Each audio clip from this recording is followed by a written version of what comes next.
hal kereta ni? Tayar ni pancit ke?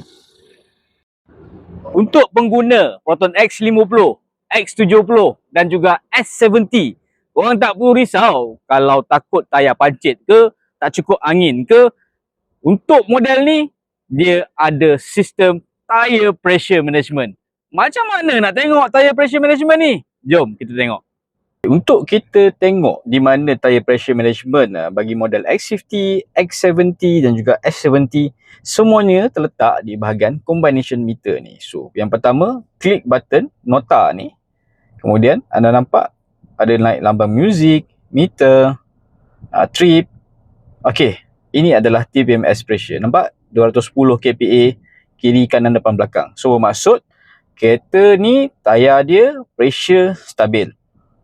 So ini adalah salah satu cara lah kita nak tahu kereta kita tayar dia dalam keadaan baik ataupun tidak.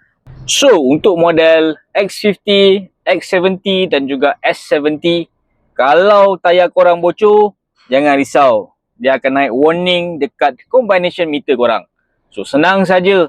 So tak perlu risau dah kalau tayar bocor ke, pancit ke.